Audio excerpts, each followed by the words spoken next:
فأعوذ بالله من الشيطان الرجيم بسم الله الرحمن الرحيم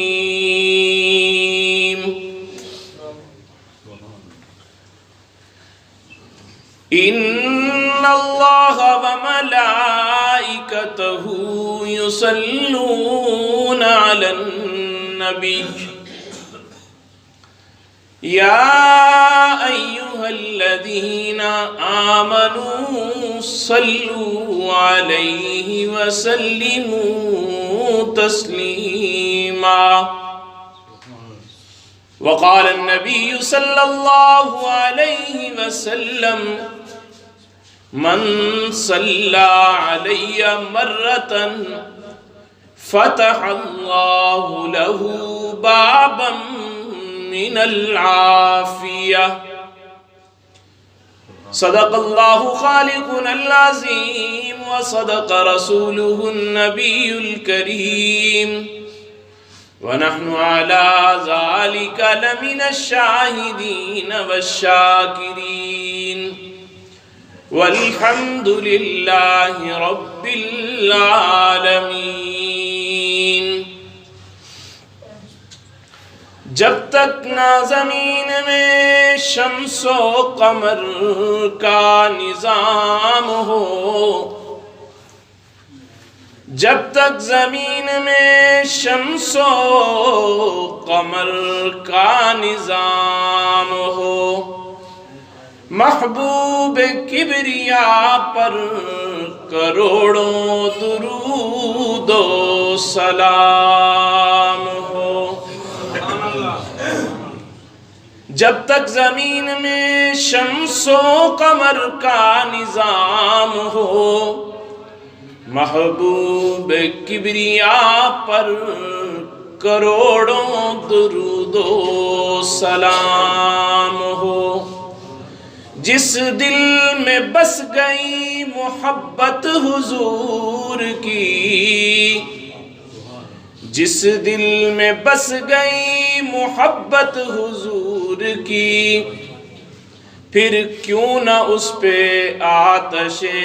دوزخ حرام ہو۔ نام محمد سے لبوں کو سرور ملتا ہے، نام محمد سے لبوں کو سرور ملتا ہے، فکر کو تازہ شعور ملتا ہے، نصیب کیسا بھی ہو ان کا نام لے کر، رب سے جو بھی مانگو ضرور ملتا ہے۔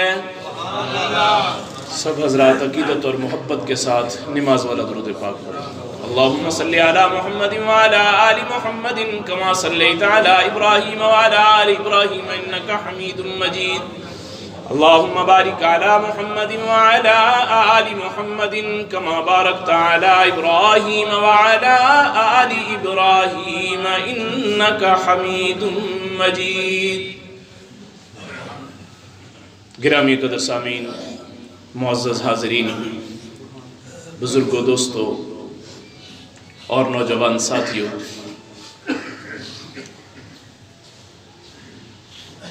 قرآن مقدس کی ایک آیت کریمہ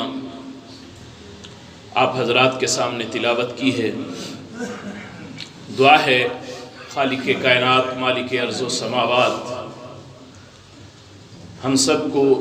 اسے سمجھنے کی اور اس پر ہم سب کو عمل کرنے کی رب العالمین توفیق نصیب فرمائے،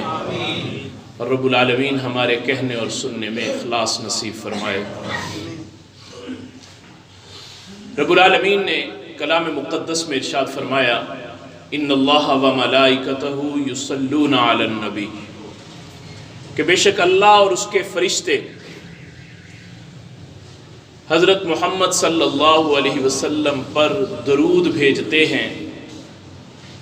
یا ایھا الذین آمنوا صلو علیہ وسلموا تسلیما، اے ایمان والو تم بھی میرے محبوب پر درود و سلام بھیجا کرو۔ اب میرے محبوب نبی علیہ السلام کے جتنے ہم پر احسانات ہیں، رب العالمین کی ذات کے بعد سب سے زیادہ جو ہم پر احسانات ہیں وہ ہمارے پیارے نبی صلی اللہ علیہ وسلم کے ہیں، اور نبی علیہ السلام کی ذات اقدس پر درود بھیجنا ہمارا ایمانی تقاضا بھی ہے، ہماری محبت کا تقاضا بھی ہے، اور ہمارے رب کا حکم بھی ہے۔ اور جتنے آدم علیہ السلام سے لے کر حضرت عیسیٰ علیہ السلام تک جتنے انبیاء بھی دنیا میں تشریف لائے، رب العالمین نے کسی نبی کے لیے یہ ارشاد نہیں فرمایا کہ اے میرے نبی کے امتیوں میرے نبی پر درود بھیجو، لیکن یہ اعزاز میرے اور آپ کے محبوب امام الانبیاء فخر الانبیاء حضرت محمد مصطفیٰ احمد مجتبی صلی اللہ علیہ وسلم کو حاصل ہوا، اور مجھے اور آپ کو یہ اعزاز حاصل ہوا کہ ہمیں یہ حکم دیا گیا کہ صرف دوسری عبادات ایسی ہیں کہ وہ تم کرتے ہو تمہارا رب نہیں کرتا، لیکن یہ عبادت ایسی ہے کہ جس میں رب العالمین نے تمہیں اس عبادت کے کرنے کا حکم دیا، اور خود اپنی شراکت کا بھی بتایا کہ اس کے اندر میں بھی تمہارے ساتھ شریک ہوں، کہ میں بھی اپنے محبوب پہ رحمتیں بھیجتا ہوں۔ رب العالمین اپنے محبوب نبی علیہ السلام پر درود بھیجنے کے لیے امت کو تلقین بھی کر رہے ہیں، ترغیب بھی دے رہے ہیں، اور پھر خود کا اور ملائکہ کا بتا بھی رہے ہیں کہ میں بھی اور میرے فرشتے بھی محبوب علیہ السلام پر درود رحمتیں بھیجتے ہیں، اے ایمان والو اس نیکی میں تم بھی پیچھے نہ رہا کرو۔ اور پھر میرے نبی علیہ السلام نے ارشاد فرمایا کہ من صلی علیہ مرتن فتح اللہ لہ بابا من العافیہ، کہ جو بندہ مجھ پر ایک مرتبہ درود بھیجتا ہے رب العالمین اس کے لیے رحمتوں کا، خیروں کا، عافیتوں کا ایک دروازہ کھول دیتے ہیں۔ اب اس کی طرف بھلائیاں آنا شروع ہو جاتی ہیں، اور رب العالمین کی طرف سے یہ انعام عطا کیا گیا کہ میرے محبوب نبی علیہ السلام ارشاد فرماتے ہیں کہ بخیل آدمی سب سے زیادہ کون ہے؟ آج کوئی بھی بخیل آدمی کو اچھا نہیں سمجھتا، یہ کنجوس ہے۔ میرے نبی علیہ السلام نے بخیل کس کو کہا ہے؟ کون ہے جو حقیقی بخیل ہے؟ آقا علیہ السلام نے ارشاد فرمایا حقیقی بخیل، کنجوس آدمی وہ ہے جس کے سامنے میرا نام نامی اس میں گرامی لیا جائے اور وہ میری ذات پر درود نہ بھیجے، اس سے بڑا بخیل اور کوئی نہیں۔ اور نبی علیہ السلام کی ذات اقدس پر درود بھیجنا، حدیث پاک میں آتا ہے قیامت کے دن وہ مجلس جس مجلس کو بغیر اللہ کے محبوب نبی علیہ السلام پر درود بھیجے وہ مجلس ہم نے ختم کر دی، یعنی اس میں اپنے محبوب نبی کا تذکرہ ہی نہیں کیا اور اپنے محبوب نبی پہ درود ہی نہیں بھیجا۔ فرمایا وہ مجلس قیامت کے دن اس انسان کے لیے حسرت اور افسوس کا باعث ہو،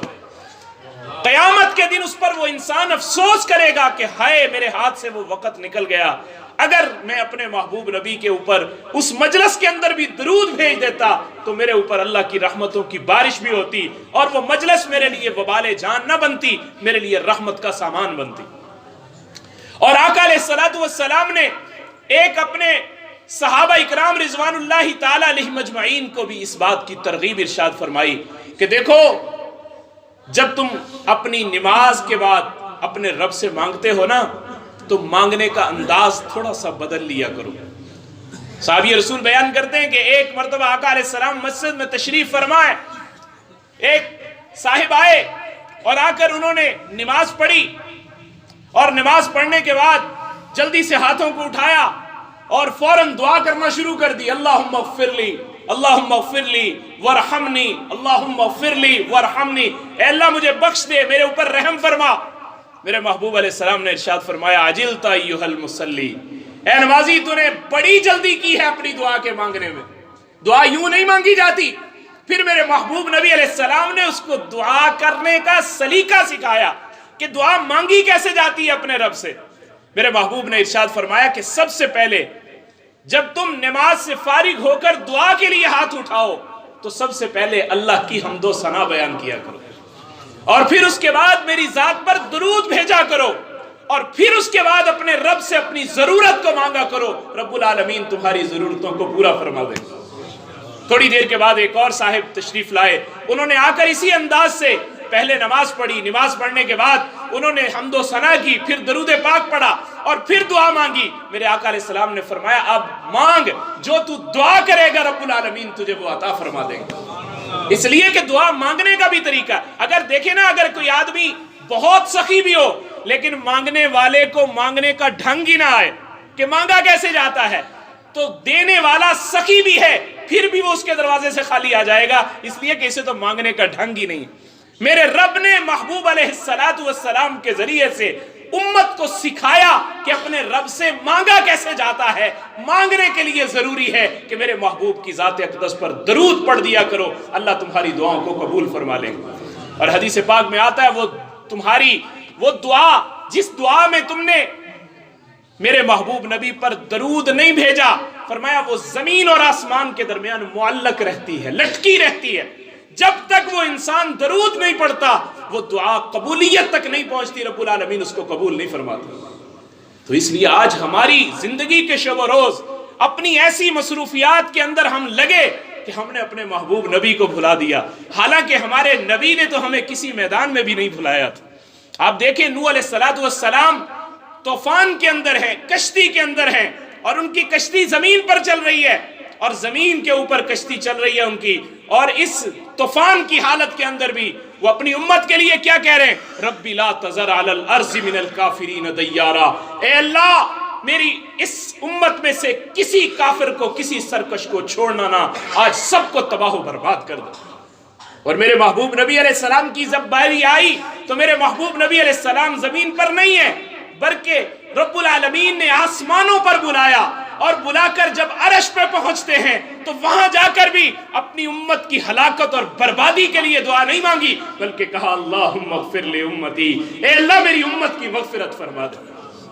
جو محبوب اپنی امت کو فرش پر نہیں، عرش پہ جا کے بھی نہیں بھولتا، رب کی ملاقات میں بھی نہیں بھولتا، آج اس کی امت اپنے گھروں کے اندر بیٹھ کر بھی اس محبوب کی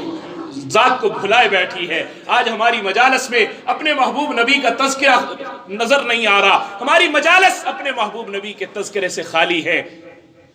اور آج ہم اپنے آپ کو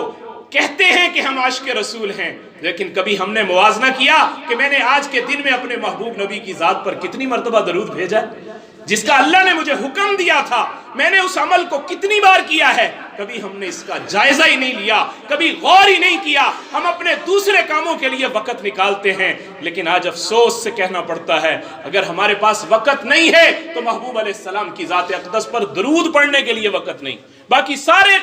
چیزوں کو ہم کاموں کو وقت دے رہے ہیں۔ اور ایک کتاب ہے دلائل الخیرات، بہت عمدہ کتاب لکھی حضرت نے، حضرت سلیمان رحمت اللہ علیہ بہت بڑے اللہ والے تھے، انہوں نے کتاب لکھی، اور ایسی عمدہ کتاب لکھی کہ اس کتاب کا اول بھی درود پاک سے شروع ہوتا ہے اور اس کا آخر بھی درود پاک پہ ختم ہوتا ہے۔ پوری کتاب انہوں نے درود پاک، مختلف درود پاک کو انہوں نے اس کے اندر جمع کر دیا، اور درود پاک لکھتے پوری کتاب کو درود پاک سے بھر دیا، اور بڑی مقبول کتاب ہے، بہت زیادہ اس کو پڑھا جاتا ہے دنیا میں۔ کسی نے پوچھا کہ حضرت آپ کے یہ کتاب لکھنے کا سبب کیا ہوا؟ آپ نے کیسے یہ کتاب لکھی کہ آپ نے کتاب کو شروع سے لے کر آخر تک مکمل درود پاک سے بھر دیا؟ کیا اس کا سبب بنا؟ تو حضرت نے پھر اس پر ایک عجیب واقعہ سنایا۔ فرمانے لگے ایک دن میں سفر پر جا رہا تھا، کسی بستی کے اندر میرا گزر ہوا، اس بستی میں جب میں گیا ہوں تو وہ نماز کا وقت تھا، مجھے وضو کی بھی ضرورت تھی کہ میں وضو کرنا چاہتا تھا، مجھے پانی کی طلب تھی، میں ایک کنویں کے قریب چلا گیا۔ جب میں نے جا کے دیکھا کہ اس کنویں کا پانی بہت نیچے ہے اور وہاں پر کوئی ڈول اور رسی بھی موجود نہیں ہے، میں وہاں پہ کھڑا ہوں، پریشان ہو رہا ہوں کہ میں کہاں سے اس کو میں ڈھونڈوں۔ تو حضرت فرماتے ہیں کہ میں وہاں پہ کھڑا ہوا ہوں اور میں انتظار کر رہا ہوں کہ میں کسی کو بلاؤں، کسی کو دیکھوں۔ ایک چھوٹی سی بچی دور سے مجھے دیکھ رہی تھی، کہنے لگی چچا کیا ہوا، کیا تلاش کر رہے ہیں، کیا ڈھونڈ رہے ہیں آپ؟ فرمانے لگے کہ میں نے کہا بیٹا یہاں پر پانی کے لیے ڈول نہیں ہے، رسی نہیں ہے، میں یہاں سے پانی لے کر وضو کرنا چاہتا تھا۔ تو وہ بچی کہنے لگی چچا آپ پانی کے لیے پریشان ہیں، آپ کو پتہ نہیں ہے پانی کیسے اوپر آتا ہے؟ فرمانے لگے کہ بیٹا میرے پاس ڈول ہی نہیں ہے، اگر ڈول ہوتا تو میں پانی کو لے کے آتا۔ وہ بچی قریب آتی ہے اور آ کر حضرت نے عجیب واقعہ لکھا، فرمایا کہ وہ بچی کنویں کے اندر تھوک دیتی ہے، ابھی بچی کا وہ کہتے ہیں مجھے یہ نہیں پتا کہ وہ بچی کا تھوک پہلے نیچے پہنچا ہے یا پانی پہلے اوپر آیا ہے۔ فرمایا کہ پانی ابھر کر باہر گرنا شروع ہو گیا، جیسے فوارے سے پانی نکلتا ہے، اتنا پانی نکلا۔ کہا چچا وضو کیجئے اس سے، اس پانی کو استعمال کریں۔ فرماتے مجھے وضو تو بھول گیا۔ میں نے کہا بیٹا میری بات تو سنو، کہاں جا رہی ہو؟ کہنے لگی کہ چچا آپ کو پانی چاہیے تھا، مل گیا۔ فرمایا نہیں بیٹا مجھے یہ بتاؤ یہ کمال تمہیں ملا کہاں سے؟ یہ کمال تمہیں ملا کہاں سے کہ تم نے پانی کی طرف اشارہ کیا ہے اور پانی اوپر آ گیا ہے؟ یہ کمال کہاں سے ملا؟ کہنے لگی چچا میں اللہ کے محبوب نبی علیہ السلام کی ذات پر کثرت سے درود بھیجتی ہوں، میں کثرت سے درود بھیجتی ہوں، یہ کمال مجھے آقا علیہ السلام پر درود بھیجنے کی برکت سے ملا۔ ایک وقت تھا جب ہماری 7-8 سال کی بچی کو اللہ نے یہ ملکہ دیا تھا، کیوں؟ اس لیے کہ اس وقت کی مائیں بھی اللہ کی ولیہ ہوا کرتی تھی، اس وقت کی ماؤں میں بھی اللہ نے یہ شعور رکھا تھا، وہ بچی اتنا درود پڑھتی ہے، اس کی ماں کتنا درود پڑھتی ہوگی، اس بچی کا باپ کتنا درود پڑھتا ہوگا۔ آج ہمارے ہاں کمی یہ ہے کہ ہم خود دین سے دور ہوئے، ہماری اولادیں دین سے دور ہو گئیں، دھیرے دھیرے ہم نے اللہ کے محبوب نبی علیہ السلام کی زندگی کو اپنے گھروں سے نکالا، اپنی تجارت سے نکالا، اپنی معاشرت سے نکالا، اپنے کاروبار سے نکالا، اپنے شادی بیاہ کے معاملات سے نکالا۔ ہماری زندگی ساری کی ساری رسم و رواج سے بھر گئی، کہیں بھی اگر نظر نہیں آتی تو اللہ کے محبوب نبی کی سنتیں نظر نہیں آتی۔ آج ہماری بدبختی یہ ہے، اور ایک وقت تھا جب ایک چھوٹی سی معصوم بچی اگر پانی کی طرف اشارہ کر دیتی تھی تو درود پاک کی برکت سے اللہ اس پانی کو بھی اوپر آنے کا حکم فرما دیا کرتے ہیں۔ علامہ اقبال رحمۃ اللہ علیہ سے کسی نے پوچھا تھا نا کہ حضرت شاعر تو بڑے گزرے ہیں، لیکن آپ کے شعر میں جو اللہ نے ملکہ جو کمال رکھا ہے وہ ہم کسی اور میں نہیں دیکھتے، کسی اور میں ہمیں نہیں نظر آتا۔ تو علامہ صاحب نے بڑی خوبصورت بات فرمائی تھی، فرمایا کہ میرے بھائیوں میں تو محبوب نبی علیہ السلام کی ذات پر کثرت سے درود بھیجتا ہوں، یہ کمال مجھے اللہ نے اسی سے عطا کیا۔ قوت عشق سے ہر پست کو بالا کر دے، دہر میں اسم محمد سے اجالا کر دے۔ جب اپنی ذات کو ہم نبی علیہ السلام کے قدموں سے وابستہ کر دیں گے، اللہ ہمیں بھی وہ عروج، ہمیں بھی وہ شان و شوکت، ہمیں بھی وہ کمالات عطا فرما دیں گے۔ اس لیے کہ ہم نے جہاں پر ترقی کا راستہ تھا، ہم نے اس ترقی کے راستے کے چھوڑ کر تنزلی کا راستہ ہم نے خود اختیار کیا ہے، ہم نے اپنے محبوب کا در خود چھوڑا ہے، جبکہ ہمارے لیے اللہ نے اپنے محبوب کا راستہ ہمیں خود دکھایا تھا کہ یہ میرے محبوب کا راستہ ہے، اس کے اوپر چلو تمہارے کامیابیاں قدم چومیں گی، کامیابیاں تمہارے قدم چومیں گی۔ اور پھر رب العالمین نے اپنے محبوب نبی علیہ السلام کی ذات کو کائنات کے لیے رحمت بنا کر دنیا میں بھیجا۔ وَمَا أَرْسَلْنَاكَ إِلَّا رَحْمَةً لِّلْعَالَمِينَ، وہ کائنات ہستی میں بسنے والے انسانوں، میرے نبی کو میں نے رحمت بنا کر تم لوگوں کے لیے نازل کیا ہے۔ اور پھر میرے محبوب نبی علیہ السلام اپنی امت کے لیے رحیم بن کر بھی تشریف لائے، شفیق بن کر بھی تشریف لائے۔ حضرت ابی بن کعب رضی اللہ تعالیٰ عنہ فرماتے ہیں کہ میں نے آقا علیہ السلام سے عرض کیا ایک دن، یا رسول اللہ میں اپنے اوقات میں سے زیادہ وقت آپ کی ذات پر درود بھیجنا چاہتا ہوں، تو مجھے کتنی دیر آپ کی ذات پر درود بھیجنا چاہیے؟ تو آقا علیہ السلام نے ارشاد فرمایا کہ بھائی جتنا تیرا دل چاہے تو اتنا درود بھیجا کر، جتنا تیرا دل چاہے تو درود پڑھا کر۔ کہنے لگے یا رسول اللہ نہیں مجھے بتائیے کیا میں اپنی دعا کا جو اوقات ہے جس میں میں اللہ سے دعائیں مانگتا ہوں، اپنی ضروریات کو طلب کرتا ہوں، کیا اس میں سے چوتھا حصہ آپ کی ذات پر درود کے لیے مختص کر لوں؟ آقا علیہ السلام نے فرمایا کہ ہاں کر لو، لیکن فَإِن زِدْتَ فَهُوَ خَيْرٌ لَكَ، فرمایا اگر تو اس سے بڑھا لے تو یہ تیرے لیے بہتر ہے۔ تو حضرت ابی کہتے ہیں یا رسول اللہ تو کیا پھر میں آدھا وقت آپ کی ذات پر درود پڑھ لیا کروں اور آدھے وقت میں اپنے اللہ سے اپنی حاجتوں کو مانگ لیا کروں، کیا ایسا نہ کر لوں؟ فرمایا کہ ٹھیک ہے، لیکن فَإِن زِدْتَ فَهُوَ خَيْرٌ لَكَ، اگر تو اس سے بھی بڑھا لے تو یہ تیرے لیے بہتر ہے۔ فرماتے کہ یا رسول اللہ کیا میں 3 حصے وقت اپنی دعاؤں کو دے دوں اور اپنی آپ کی ذات پر درود کو دے دوں اور 1 حصے میں اپنی ضرورتوں کو مانگ لیا کروں؟ فرمایا ہاں ٹھیک ہے، لیکن فَإِن زِدْتَ فَهُوَ خَيْرٌ لَكَ، اگر تو اس سے بھی بڑھا لے یہ تمہارے لیے بہتر ہے۔ تو کہنے لگے یا رسول اللہ پھر میں نے تو عزم کر لیا کہ آج کے بعد میں کوئی دعا اپنی زبان سے نہیں مانگوں گا، جب بھی میں ہاتھ اٹھاؤں گا میں آپ کی ذات پر درود بھیجوں گا، میں آپ کی ذات پر سلام بھیجوں گا۔ آقا علیہ السلام نے ارشاد فرمایا اے ابی اگر تو ایسا کر لے گا اللہ تیرے غموں کو مٹا دے گا، اللہ تیری پریشانیوں کو ختم کر دے گا، اللہ تیرے غموں میں تیرا کفیل ہو جائے گا، تیری ساری پریشانیاں ختم ہو جائیں گی، جو تو مانگنا چاہتا ہے اپنی زبان پہ لانے سے پہلے رب العالمین تجھے عطا فرما دے۔ یہ آقا علیہ السلام کی ذات ہمارے لیے ایک اللہ رب العزت نے ایک نمونہ بنا کر بھیجا، اور ہمارے لیے رب العالمین نے آپ کی ذات کو ایک رحمت بنا کر، کائنات کے لیے رحمت بنا کر بھیجا۔ اور اللہ کے محبوب نبی علیہ السلام کی ذات پر، آقا علیہ السلام کی ذات پر ایک مرتبہ درود و سلام بھیجنا اتنا عظیم ہے۔ حضرت عبداللہ ابن عباس رضی اللہ تعالیٰ عنہ ارشاد فرماتے ہیں، کہتے ہیں کہ ایک دن میں نے دیکھا آقا علیہ السلام مدینے سے باہر نکل کر ایک باغ میں تشریف لے گئے، اور جا کر آپ نے ایک لمبا سجدہ کیا، اتنا لمبا سجدہ، فرماتے میں کھڑا ہوا دیکھ رہا ہوں اور مجھے فکر ہونے لگی کہیں آپ کی روح مبارک تو پرواز نہیں کر گئی۔ میں پریشان ہو گیا، میں اسی پریشانی کے عالم میں کھڑا ہوا، تک رہا ہوں، دیکھ رہا ہوں اپنے محبوب کو۔ نبی علیہ السلام کا سجدہ اتنا طویل ہوا کہ میں پریشان ہو گیا۔ جب میرے محبوب نے سجدے سے سر اٹھایا، کہتے میں نے پوچھا یا رسول اللہ اتنا لمبا سجدہ، میں تو آج پریشان ہو گیا تھا کہ کہیں میرے محبوب کا وصال ہو چکا ہے۔ میرے آقا نے فرمایا کہ عبداللہ تجھے کیا پتا، آج رب العالمین نے ایک فرشتہ میرے پاس بھیجا، جبرائیل امین کو میرے پاس بھیجا، انہوں نے آ کر مجھے بتایا کہ جو آپ کا امتی آپ کی ذات پر درود بھیجے گا اللہ اس پر درود بھیجے گا، جو آپ کی ذات پر سلام بھیجے گا اللہ اس کے اوپر سلام بھیجے گا۔ میں نے شکر کی وجہ سے اتنا لمبا سجدہ کیا ہے کہ میں اپنے رب کا شکر گزار بندہ کیوں نہ بن جاؤں۔ جس رب نے مجھے اتنا بڑا انعام دیا کہ میری ذات پر درود پڑھنے والے کو اللہ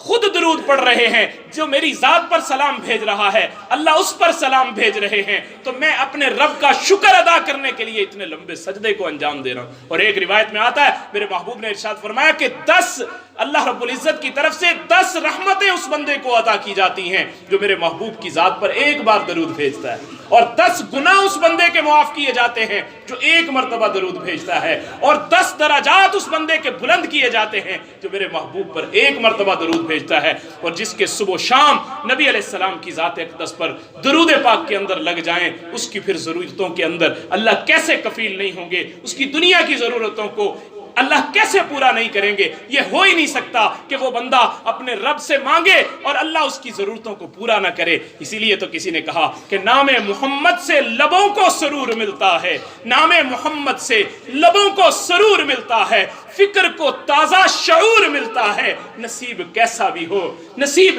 بھی ہو ان کا نام لے کر رب سے جو بھی مانگو ضرور ملتا ہے۔ اللہ مجھے بھی اور آپ کو بھی اپنے محبوب کی ذات اقدس پر کثرت سے درود بھیج توفیق